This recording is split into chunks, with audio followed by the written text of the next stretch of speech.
We are pushing the record. All right. So it's been a while since we have made a recording, but on the internet nobody cares, right?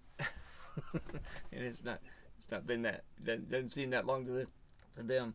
Um, so we have a honored guest, right, or new member to the recording team, uh, Jason.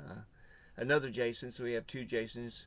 I'll let him decide which one's one and two, and we'll roll with what we wanted to talk about today. The Derek and the new Jason came in from a a trip to the Philippines and Thailand, right? Or not to Correct, sir. Is it Thailand? Okay. So wanted to kind of give them some time to um, kind of tell what happened a little bit, and then also to uh, let us prod them with questions and put them on the spot. That sounds like fun. Yeah. Yeah. All right. So who wants to jump in? You're pointing the Uh, wrong direction. Point the other direction.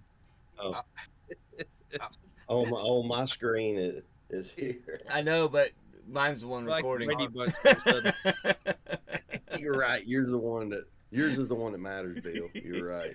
All right. I'll jump in there, and just for sake of less confusion, my first name's Mark. So if you want to refer to me as I can't Mark, do that's that. fine. I can't do that. Ain't happening. I can't do it. Okay. Okay. So yeah.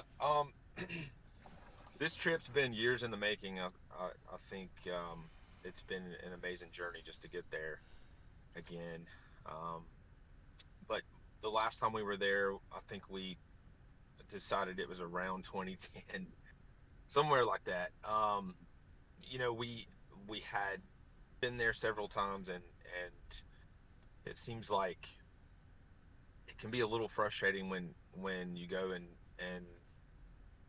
you make little steps forward, but you're like, wow, we've been teaching this same thing. I would hope they'd be a little further in it, but this is a process, and I'm learning that for sure over the years.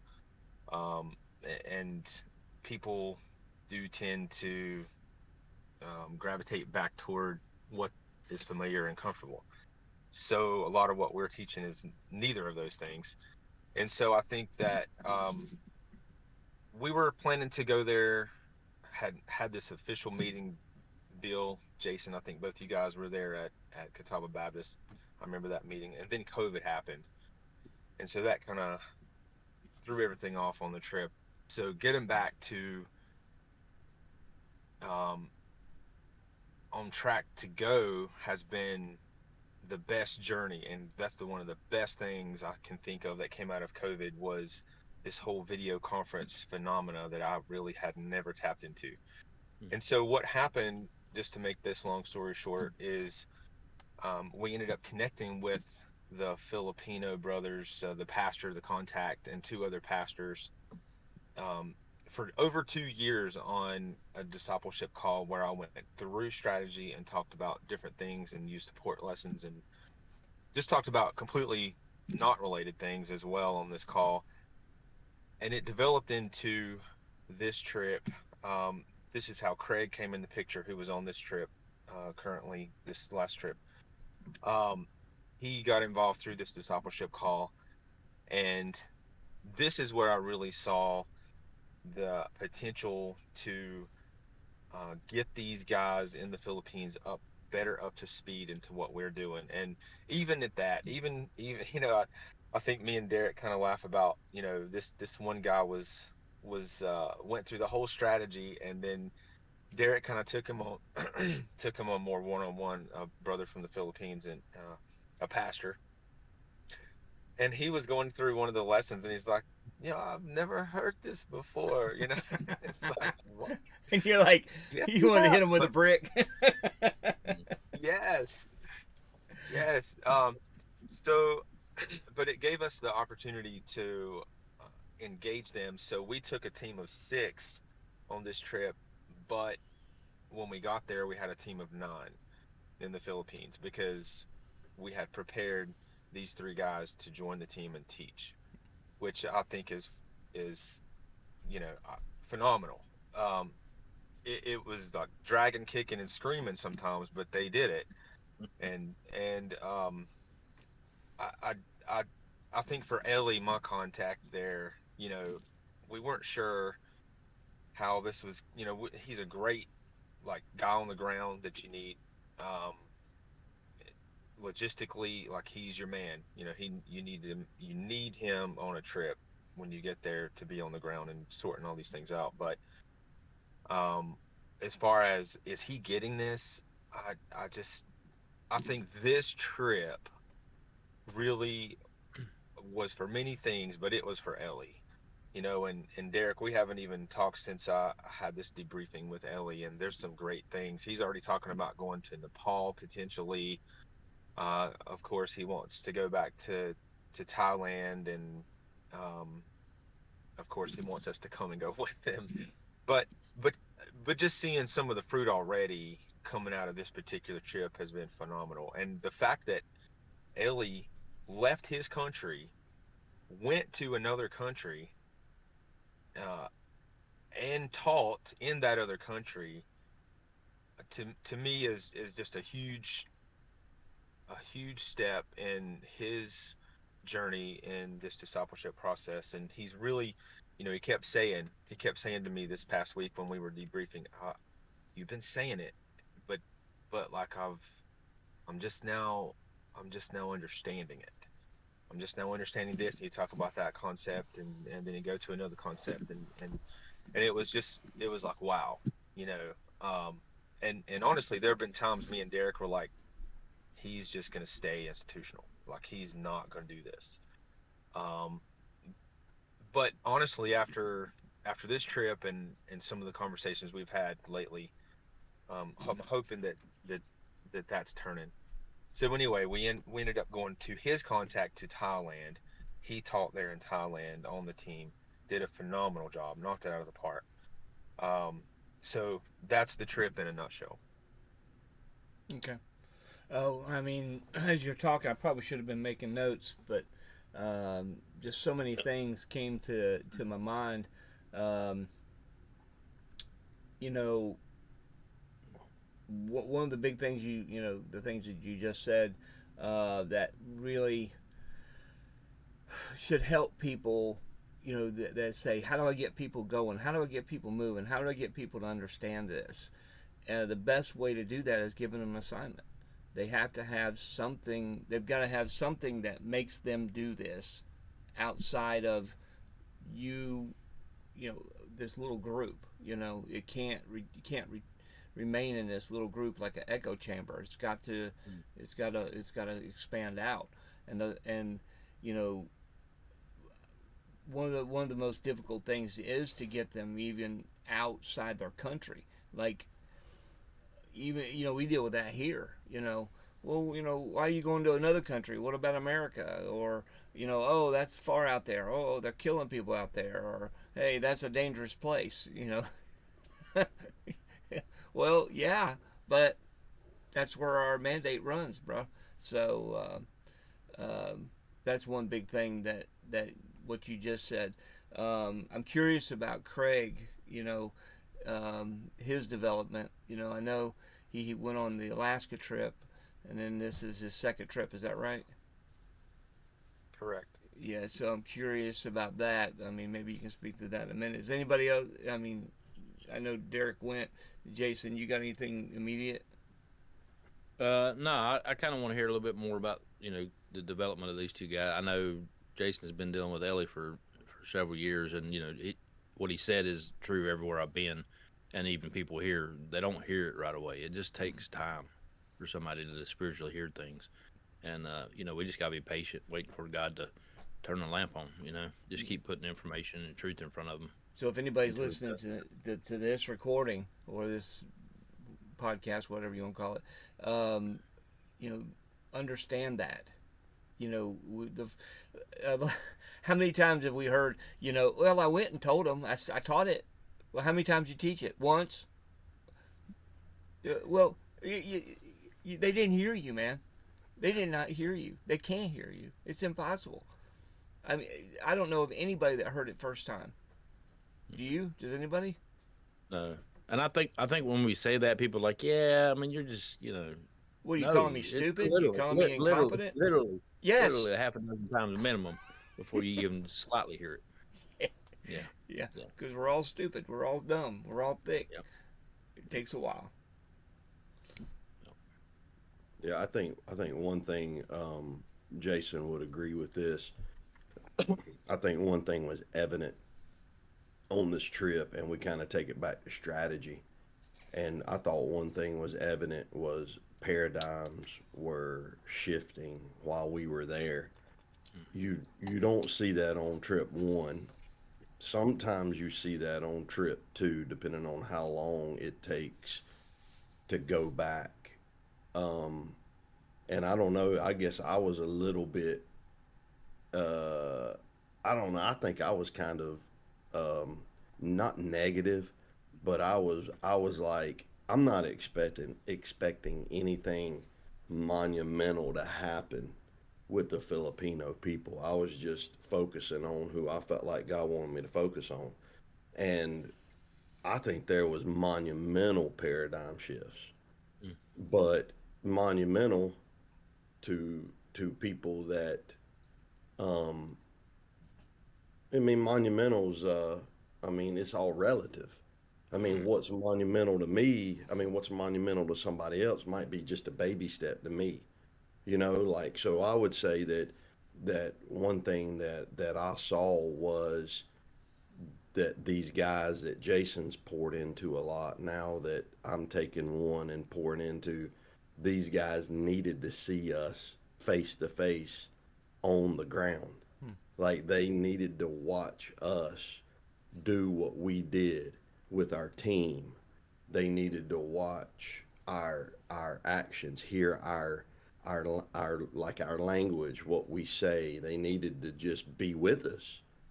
And that again speaks to the fact of you got to go. Yeah. You don't have to go to build a disciple, but to a point to get to the end of what the completion is, you gotta go. I Yeah. mean, you gotta go. Yeah. yeah. I'm And working you'll with a love guy this right. part.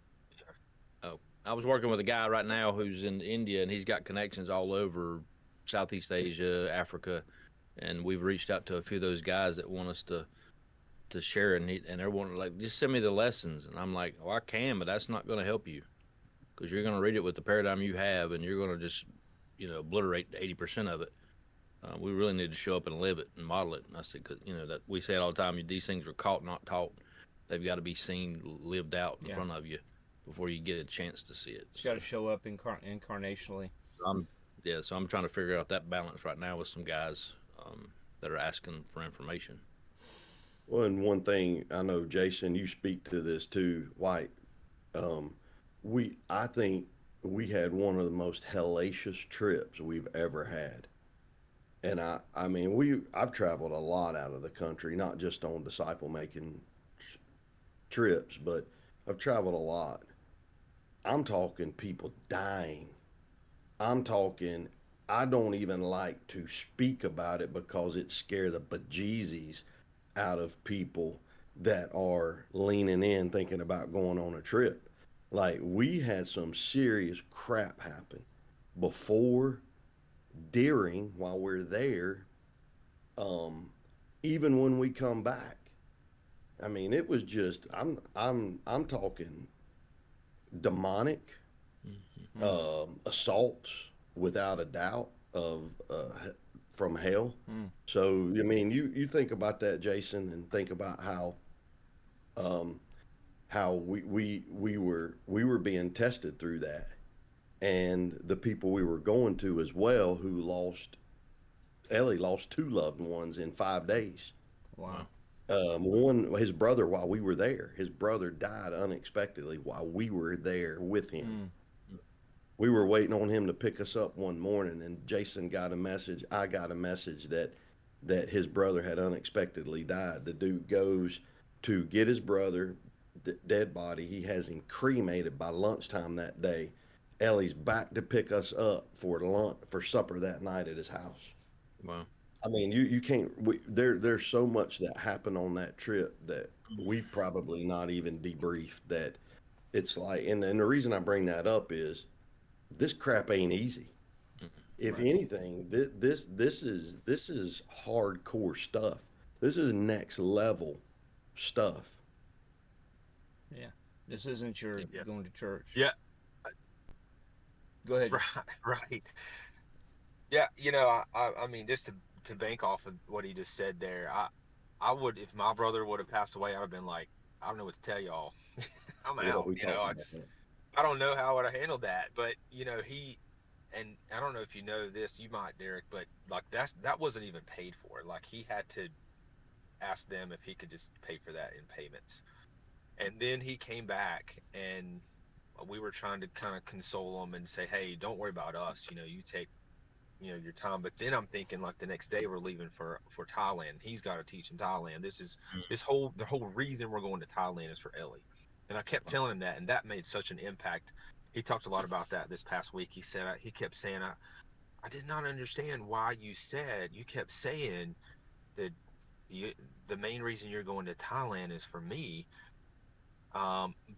But he's beginning to understand and see that, which is phenomenal. But so that when that happened, I was like, and he told me, and then I pulled his wife Margie, who's really the one handling everything, to the side, and I said, "Is he okay? Like what needs to happen that he's not telling me?" And she said, "No." She said he's just gonna compartmentalize this and deal with this after you guys leave. Mm. And to be able to do that and to be willing to do that, I think is huge. Yeah. And he didn't waver on that trip to Thailand. I'm telling you, like Mm. he would. I think you can agree, Derek. Like he Yeah. really did a great job. And um, I I think the only other thing I was going to say is thinking about what you said earlier, when we did question answer and interacted with people after the lessons the last time we were there, we had this huge horrible technique to get everybody in a room and do question answer, and we really weren't ready for that. um to see where we were in that similar situation on this trip, I know for sure Ellie and some of them other guys like Bliss seeing our progression Yeah, there you go. and maturity of between the two trips, because there was night and day difference in where we were this trip, being able to handle this information and give it and decipher and discern what needed to be said based on the question, um, and the one-on-one interactions compared to last time. Hmm. Yeah, so I would even say our paradigm were yours, mine, monumental Mm. change Yes, for from the sure. 14, 12, 14 year, and that right there is what carried the trip.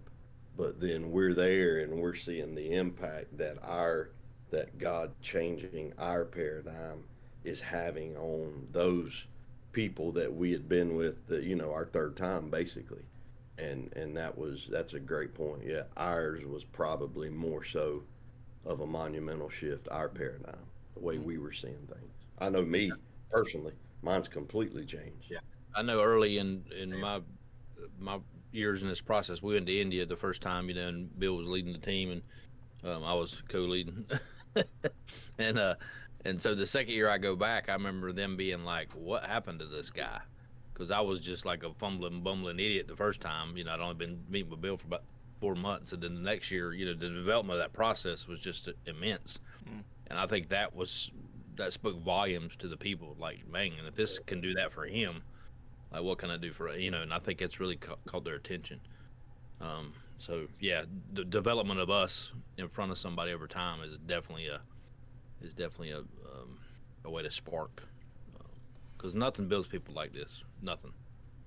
You can do Bible studies, you can do seminary, you can do whatever you want to do, but nothing builds a person as well as this process.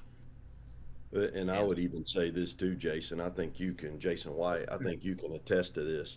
Like for me, being a pastor, speaking has not been my issue, like in front of people. And, going back our first two times, that didn't change.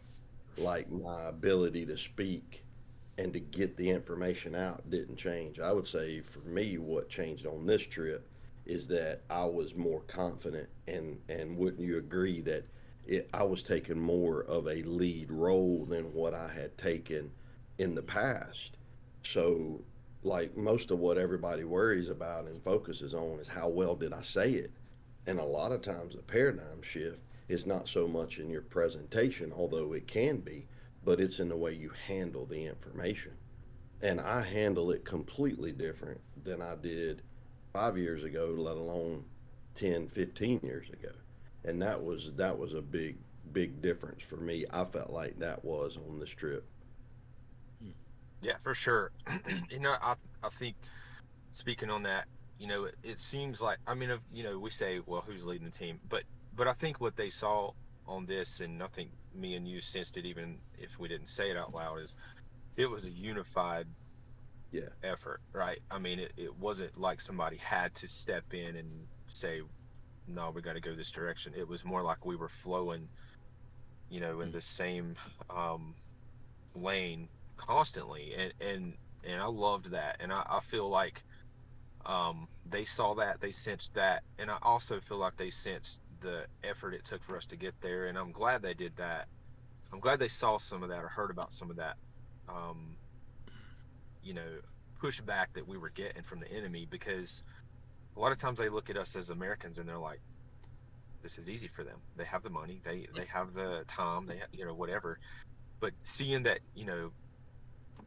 most of us were taken off of work, and we were, not pastors necessarily, and we were common people. I hope that they saw the potential in themselves because of that. Not to, you know, demean you at all, Derek, but it's just a different position.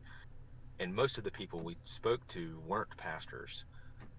And Ellie, even though he is the pastor, you'll love this part, Billy. We didn't even pay for his trip to go to Thailand. Like, he did that. And that's big in the Philippines, Yeah, right? You understand that. So, it's huge.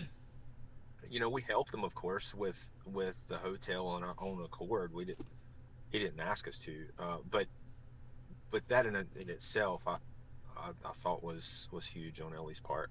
Yeah, I mean, when somebody's willing to put skin in the game, a lot of people Yeah, say, "Oh, yeah, if you'll pave the way for me, if you'll give me all the resources, if you'll make all the logistical arrangements and everything, sure. Oh, okay, then I'll go." But if you put it to them, say, "Well, no, you got to do all that. You got to make it." Well, and that's when they fold up, and Yeah, not as important. oh, I'm not, I can't do that, but yeah, that is. It sounds like well, it's the principle of you got to involve them. You got to get them part of the team. You got to let them see themselves doing this, and then once they go, oh, I can do this. Then the ears turn on. Then like I said, when you give them the assignment, man, they're like, oh crap, I got to listen on a whole different level now. Now I got to say this. Now I got to know what to say. Um, that's But wouldn't you agree, Bill? When that happens, the possibility that comes into their heart and mind just oh explodes. yeah. Like they go, "Wow, I can do this!" And man, look how God can use me in this world. And the things that you've It's been saying amazing. about 50 million times, they come up to you and go, "Did you hear? Did you see this? Did you Yeah, hear this? You ever read this?" And you're like, "Yeah, yeah, you big moron. I've been saying that for 2 years, yeah. 3 years, 15 years." That's happening to my wife a little bit right now. It's kind of fun to watch. Yeah, Yeah, yeah. yeah. I heard that she's She's starting like, to. "Why didn't you say this before?" And I'm like, I heard "I that don't she's know. starting to Yeah, understand me a lot better. Yeah. yeah, So, I'm not so much of a jerk anymore. well, you're still a jerk. She just she understands why you're a jerk now. You you can be a jerk with great intentions. That's Yeah, right. That's right. A gentle jerk. How's that? yeah, Well, I'm excited to hear about. I mean, like what's going on over there. I mean, like Yeah. those countries are so interlocked, and man, you start getting some contacts moving there, it's going to get exciting real quick. So, Well, one thing about the Filipino people is they're one of their biggest exports is people. They send 1 million people a year out of the country. yeah, I Yeah. remember you yeah. told me Just years ago they can show up in countries and nobody ever thinks nothing about them. They're not yeah, intimidating, so they can kind of sneak under the radar. They're yeah. accepted in every country. The most hospitable people you ever meet. Yeah, The Bliss mentioned three people that he knew, one in Pakistan, one in Saudi Arabia, and the other one in the Emirates. Yeah. And I'm like just listening. I said we need to try to develop them. We need to try to go like Dude, connect with them, and in it's UAE, phenomenal. in the UAE, you can't throw a stick without hitting a Filipino. Yeah, it's crazy, man. service business, I guess. Right? I'm They do telling you. hospitality and stuff. Yeah, Well, they're cheap labor, and the Middle Eastern people, the Arabic people, they love them. So not threatened by them whatsoever. But a big white American, eh, yeah. yeah. Well, we Well, didn't even fellas, I talk. hate to. I gotta check out. Okay. Hey, All right. thank you, Well, Jason. thank Listen, you. man. Yeah, thanks for Yeah, starting us off, and we love hearing more about it sometime. absolutely. All right. All right. Love you guys. Have a good day. You See you, too. Love you, buddy. Jason. Hey, man. All right. Yeah, we like thinking about Thailand too. Uh, Man, and I hate Jason. Let's just watch him I don't struggle. know what I'm doing. Let's just watch him There's a struggle. little. There's a little. There you go.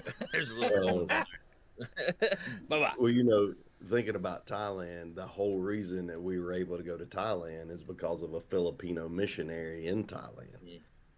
And one thing we figured out about Thailand, which was interesting, is um, that is a very open country. And we interacted with a guy from India. We interacted with a female from Myanmar. Um, there, I think there was four different countries represented in that little house church, Mm. which is crazy. And I didn't realize the impact Thailand had, the refuge that country is for all of those other Laos, Yeah. Cambodia, Vietnam. You've got the Myanmar, which is on the western flank of the country, and then of course north is China, and so Thailand is a hub for all. What were you pointing at, I Jason? was pointing to the. I was pointing to the. So you got Yeah, Myanmar right there. You know, they went through yeah. that So huge conflict for years, right? So a lot of people were coming out of there. You got Laos, you got Vietnam, you got Cambodia, Thailand, and then Malaysia, all right there, just in so that you, strip right there. it's it's a place of strategy. Yeah. That's Yeah, what I would think launch area. Thailand is a place of strategy. So the Philippines is an island. It's a little more, it's harder to strategize there beyond because you're geographically an island. But when you go to Thailand, it's like you're looking around and you're thinking 4 hours to the east, you hit four countries, five Yeah, countries. You can yeah, take a bus and go to any one of those.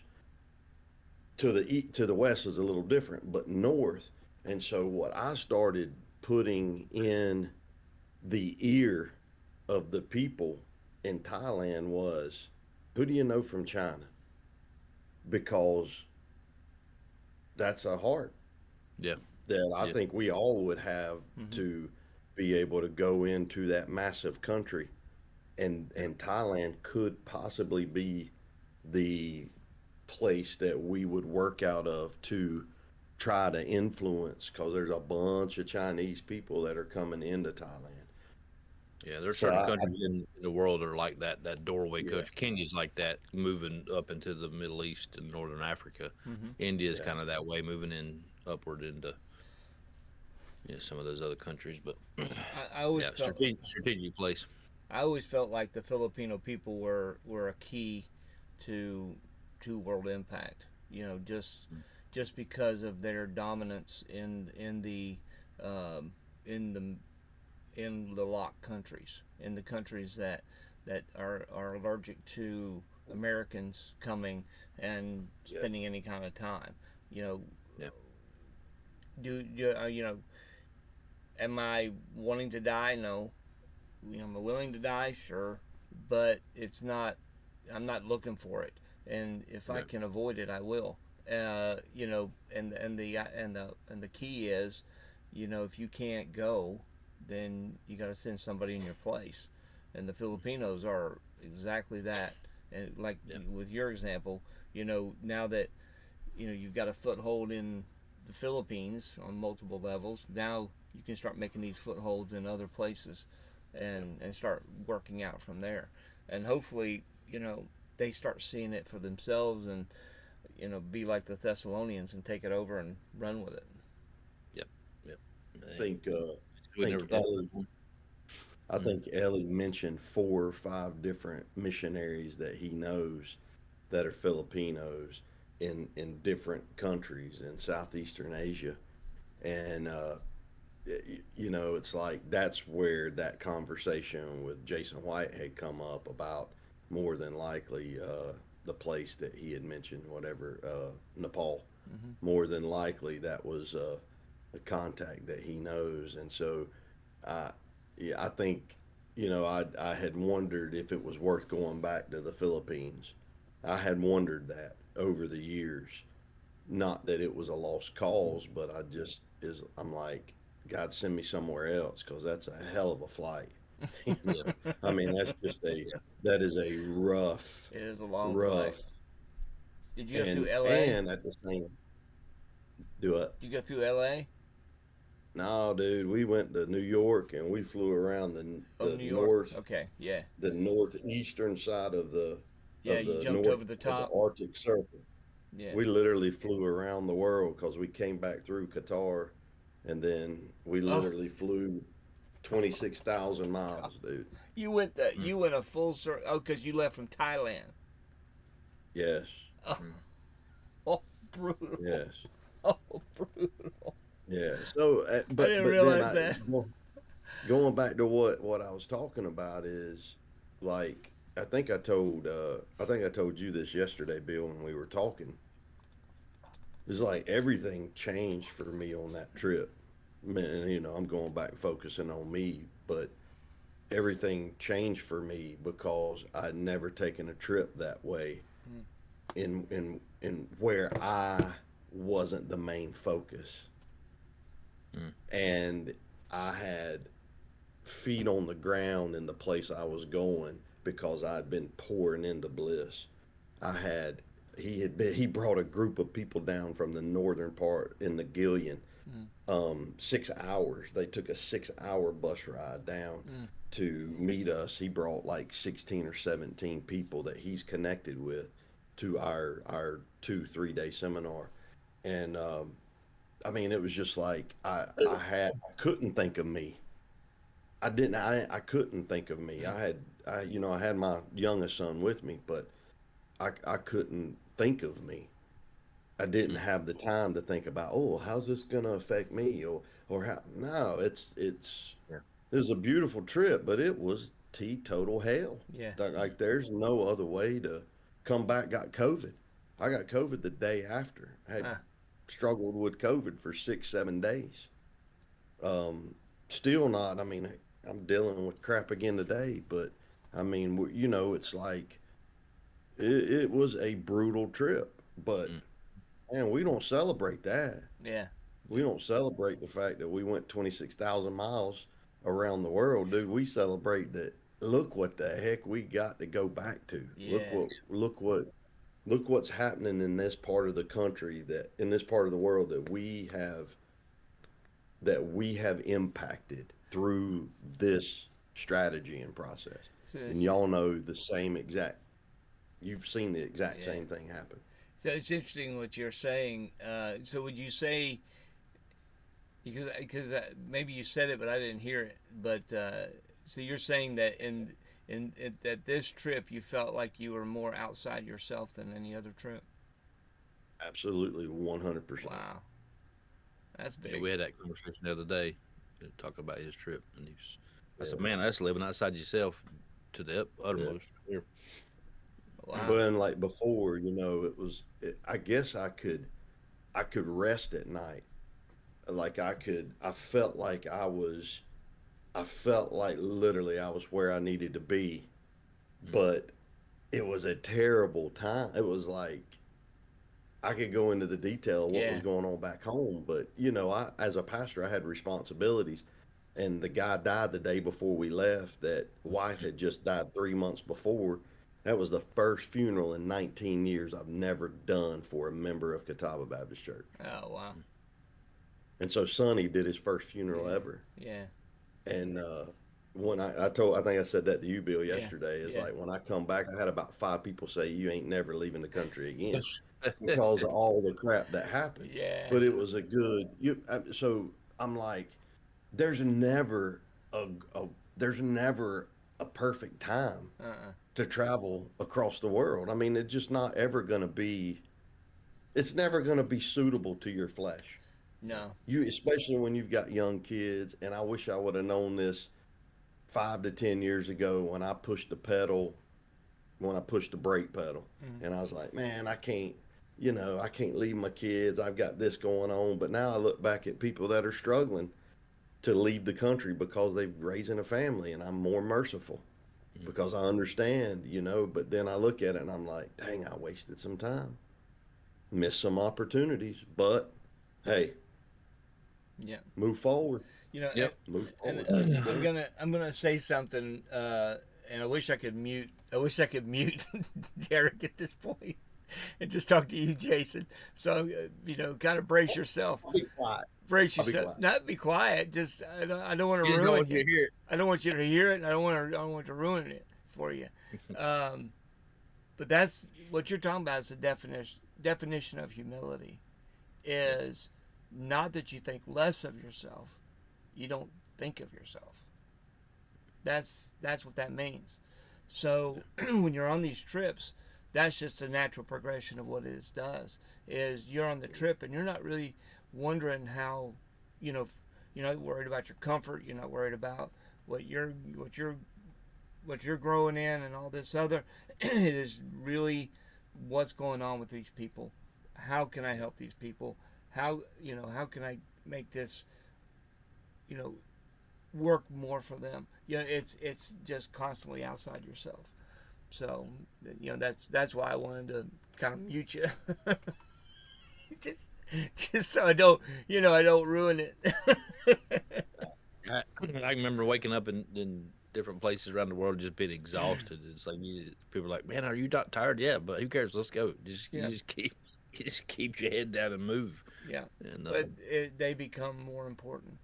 Um, yeah, but Yeah. so I am curious about the other team members. Can you kind of give us a quick rundown on what they were before they went, what they are now, in your opinion? I'd like to hear uh, Jason, Mark, White, whatever is Yeah, it's a good question for Jason. That's Walter. his I feel like the calling him Walter majority. White, Breaking Bad. You know.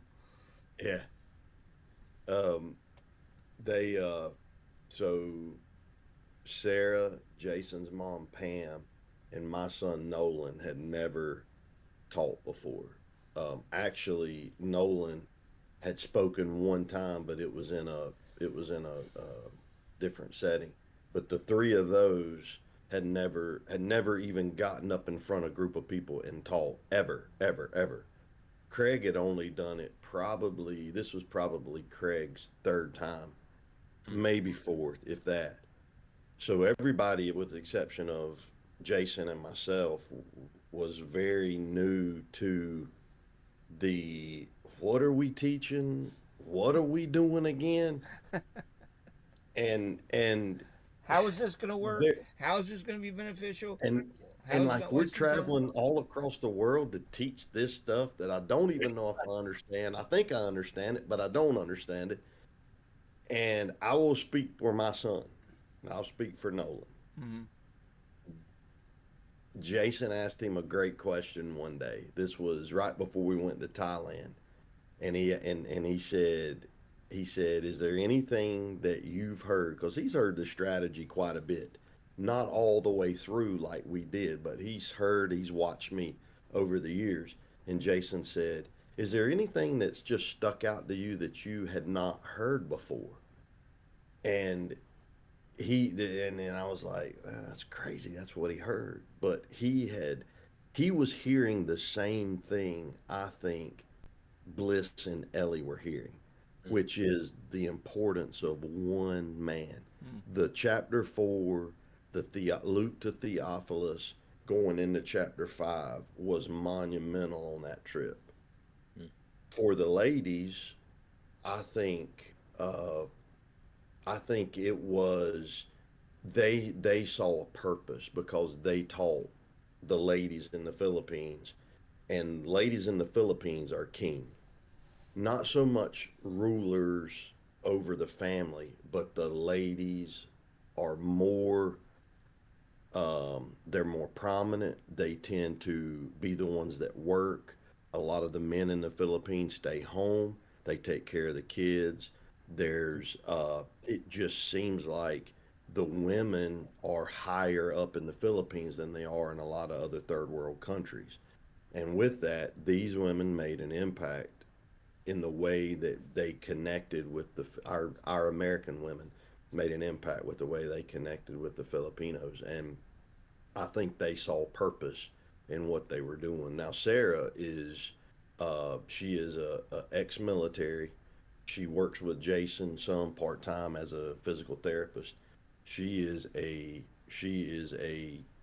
butt kicker. She's gonna go straight ahead, and she's gonna question it. She's gonna question a lot. She's gonna demand some details and some answers, but she really came alive during the trip and was like there was a couple of eye opening moments for her, Sure. and I think Jason's mom was just I think she was tickled to watch her son Mm. do what she had heard him do for been doing for all those years. I think it was a great mother son connection that Pam was able to sit there and because I was about ready to throat punch my boy. Like I mean, we were sleeping in the same bed. It was like it was those first couple nights in the Philippines was a challenge, and I'm like, he's impatient. I'm impatient. Patient. He's impulsive. I'm impulsive. And I said something to Pam. I'm like, "You're probably ready to whoop Jason's tail." And she said, "Absolutely not. I'm loving every minute of this." But I think for her, she got to see That's what good. her son's been about for 20 plus years. That's So good. that's the rundown of the team, man. And then Well, you, Craig, yeah.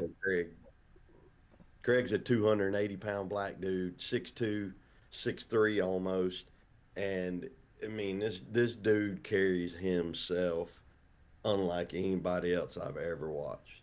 He Mm-hmm. carries himself the same in the Philippines and Alaska, in Thailand as he does back home. And Craig's a zealot. I mean, he's very passionate about what he believes. And man, this dude is going to be a heavy hitter one day. Mm. Mm. And it's just the team was phenomenal. They were, and He then can't, and Nolan he can't really probably. hide in the Philippines, can he? He's like a foot taller than No, I mean everybody and a like lot people darker. looking at him, and Yeah, yeah. the kids there were really connecting with him. But it was a phenomenal trip. So many things that happened. We're on the backside of it, but Well, uh, the thing still I was looking back. yeah the thing I was curious about with Craig was I know that when he went to Alaska, that would be his first trip, and then some of the things he would say when I talked to him last, been a while back, but I was curious if going international had changed his viewpoint. Um, yeah, because the last time I talked to him, he was, we were talking about international stuff, and he was the one that brought up, well, we don't want to forget United States. We don't, and I was curious if that shifted on this trip. Oh, I never heard that come out of his mouth. It was at a cookout that we had. Yeah, Really? I'll never forget it. Yeah, no. I mean, he had to have seen something that he'd never seen before. Not that we didn't see things in Alaska, but that was Alaska was for a point. I think more so than this trip was fruit, and this trip was future fruit. Not that Alaska was worthless. Mm. I just don't think Alaska taught what the Philippines and the Thailand trip taught. He never said anything about that, but he did teach three. He taught three two different times, which I was Jason and I talked about that. He's still a little new for that lesson, but he's got a hold of it. He's got a grasp of it. It's just you need experience to teach lesson three. Mm. Like you need experience. And when I say experience, you don't have to be 20 years in it. You don't have to be No. even 10 years in it. You just need experience with people and especially discipling people. But he understands the concepts. He understands the concepts. And I think when we went to Thailand, he was exhausted like all of us, but I think he realized, holy cow, we've got a Filipino that we've just spent 7 days with him in his house. And now this Filipino has traveled with us to another country. And I think that was a big shift for the people in our team because we went from six to eight.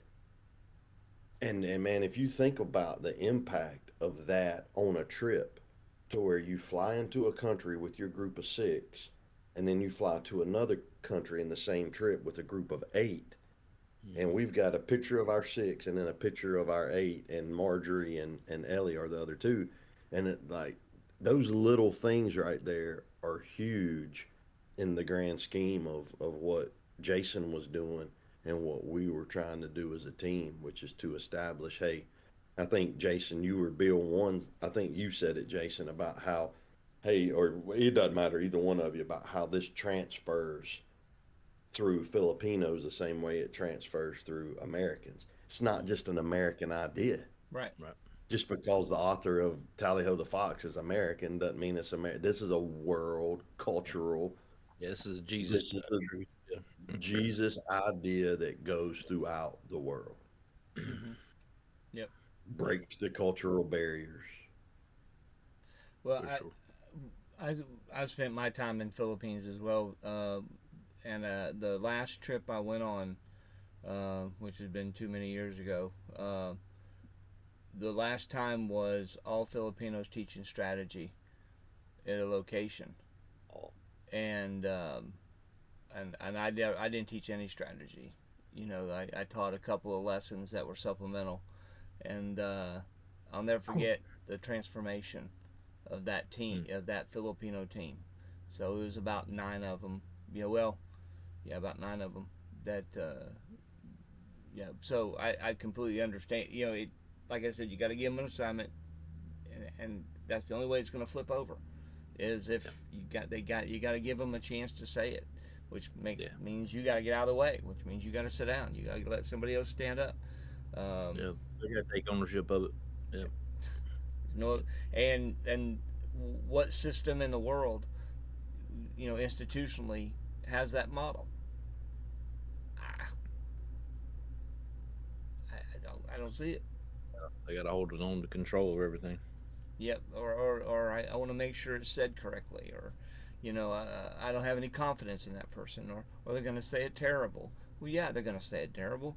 This is the first time they ever said it. First time they ever stood up. Of course they're going to say it terrible. So when they Right. say it terrible, don't be shocked. Yep. Just help them say it better next time. Jeez. Yeah. Mm. And it's good when you wake up the next day and the first thing in cell phone at 6 o'clock is, "I'll do better next time, man." I'm like, "Hallelujah, I know you will." Yeah, I remember a guy went with me to India, and he was, he only had one lesson. I won't say his name, but I taught the first day, and another guy from India taught with us as a nerd, and so the next day he was supposed to teach, and I don't know. I think I woke up one point at 1 o'clock in the morning, and I look over, and he's sitting on the couch with his notebook out, like furiously, like writing, and I'm like, "What are you doing?" And he said, "I knew we were going to be teaching. I didn't know we were going to be teaching like that." Like the depth of, like, I don't know if he thought we were just going to skim and hit high points, or like yeah, it was an eye opening. I'm like, bro, we come to unload the truck. Like, I'm not coming all this way to give them a appetizer. They're gonna get the full course meal and maybe some dessert on top of it. So That's right. And a go box. yeah, that's right. You give them some doggy bags. Yeah, Mm, uh, yeah. but yeah, I think it was our third trip to India. Randy and I went to Nepal and had three Indians come up, Amal and Urgan and a guy named Wati, meet us in Nepal, and we co-taught at a Baptist church in Nepal, in Kathmandu, and just watching those guys, and they were both, two of those guys were very veteran, very skilled communicators, um, but just watching them say the information, watching the Nepalese people watch them say, "Hey, this ain't an American idea. This is a biblical idea," and it was a really powerful statement. So Oh yeah, absolutely. it helps. So anybody that's listening to the podcast, no, you don't have to immediately get this going on your very first trip. Oh, it took time. Yeah, it And took a lot of time. that's why this is slow. This is strategic. It's methodical, but you got to start. You know, Yeah, how do you start? Well, you got to be a bumbling, fumbling idiot on somebody else's trip, yeah, and just go and learn yeah. and invest and Well, invest you in got to yourself. see it wrong Yeah. too. You got to be okay with admitting the fact that, which I know I've had to do before many times in y'all's presence. I didn't see that. Mm. I've said that a bunch. I know to both of y'all over the years. I'm like, I thought I saw it, and then it's like you got to be okay with realizing that you don't see the first 2 years of this, 10 years of this.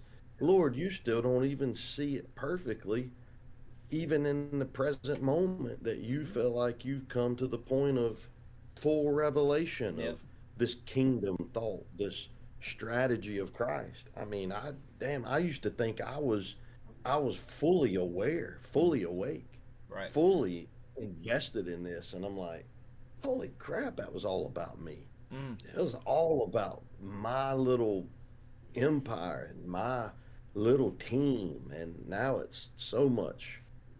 I can't imagine once it gets to where you both are, and it's like it's out of control when you can't It's control.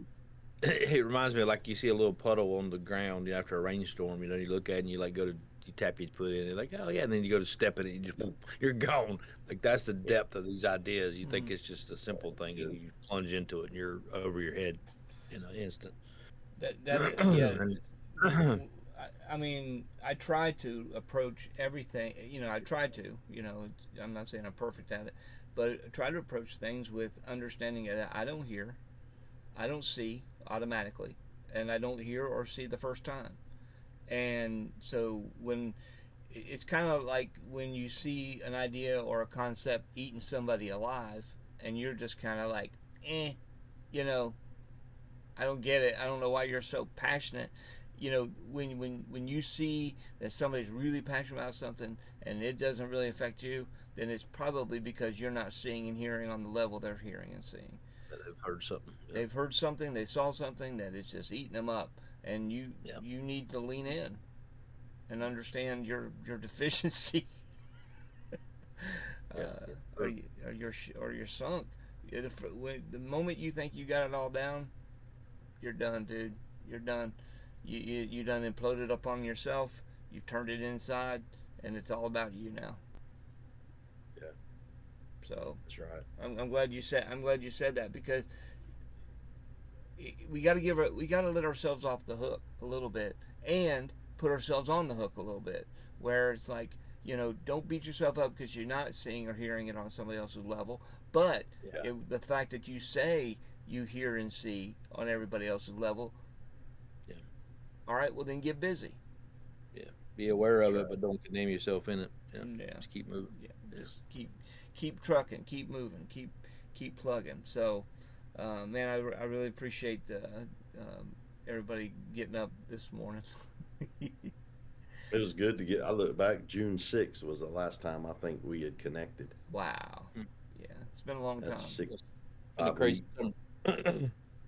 Yeah, man. Yeah, yeah, yeah. And it's going to be even more uh, trips Yeah. coming in the next 6 to 8, 10 months, Oh gosh, year. doors are opening up everywhere, man. Yeah, Wow, man. yeah, it's bananas. It's a Yeah, good so bananas. you're talking about Myanmar. This guy has a connection. He's a field operations guy for, I won't say the name of the ministry, but they're in Cambodia, Vietnam, Malaysia, Thailand. I mean, and he's kind of a key guy in that area. So Oh, and the fact that you bring that up, um, we mentioned these different countries, just because, and here's something I thought about, as you guys are saying, you know, I've got contacts in the Philippines. You guys got contacts in the Philippines. They're not necessarily interacting with one another, but a lot of people are like, well, you're already there. Why would I need to go back? No, you don't understand. Just because somebody else has already been to that country doesn't mean that they've interacted with your contact, whoever that is. And we need multiple points of impact so that. I don't know if you can see that. That's Dominican Republic and Haiti. Oh yeah, okay. So we're talking to a guy right now in Dominican Republic about doing a trip in early October, and there's 11 million people in Dominican Republic, 200,000 just in the city where he is, Hmm. and that look how small that is comparative to anything else, Yeah, right? I yeah, mean, that's that right there. That's yeah, that little tiny spot right there. So just because somebody's in a place, there's plenty of work to do. yeah. Now we'll And pray for that multiplication to happen, but yeah, yeah, it's and we as they multiply, we need these things bleeding across each those other. partners. We need Yes, them sir. running across each other with these ideas Yeah, and concepts. Can yeah. you These waves imagine? hit each other. Yeah, Yeah. it's. Can you imagine being in another country and saying, "Yeah, some Americans came and they've been invested in me for a few years." Yeah, well, the same things happened to me, and they're the same concepts. And wouldn't that be cool to have those two things running across each other? I'm waiting for somebody to ask for some information, and I send it around the world to them. They're like, "Oh yeah, this is we know this. We've learned this." Yeah, So we're doing it. yeah, so All right, good, exciting stuff. Anything else you guys want to add? got a big old world to impact. I think that was the greatest strategy lesson we've taught yet. Okay. But there was a lot of strategy in this recording. I Yeah, mean, there's a lot of it, like relative yeah, strategy, not informational right. strategy. Well, There's a lot of strategy. and I would imagine, I don't know, obviously, but I would imagine there's some people that is scaring the bejeebus out of them. Yeah, You Oh know, yeah, I try it's not to do it's like, that. no, but yeah, but you got to see it. You got to look at it for what it is. And well, I'm reminded every time we have connections or and conversations with people around the world. Like there's guys that I would meet with, and they're like, "How do you do this?" And I guess because we've just done it for so long, like developing contacts and I'm like, so we had one the other day. We were talking to a guy in the Dominican Republic. He was in the U.S. for a while, and we went down to Gaffney to talk to him and have dinner with him. And so I invited Mark to come. I said, Mark, just come and just watch. And so we had a conversation at the dinner table about these ideas, and it kind of got to the point where he's like, "Well, y'all want to come?" And I'm like, "Well, yeah, if you want us to, we'd like to." And he says, 400. He said English is a little bit broken. You want 400 people? And I said, no. And he said 200. I said, no. He said 100, and I said no. and he kept going down and down and down. And I'm like, he said 50. I said, how about 40 at the most? And he was like, he didn't understand that because everything they do is big, crusades and all these big ideas. I'm like, no, I want a handful of guys that we can start imparting some of these ideas into. And he was just like, and it took a while. The conversation went going for a while, and he couldn't really understand what I was trying to do. And I think at the end, he was like, okay, start slow, long term, big. And so, but Mark's watching me, talk to this guy, and that's the only way you learn that kind of stuff. You just got to be in the room. So Yeah, it was neat. It was neat. that's good. So All right, gentlemen. Uh, Anything else? We'll leave it there. Peace out.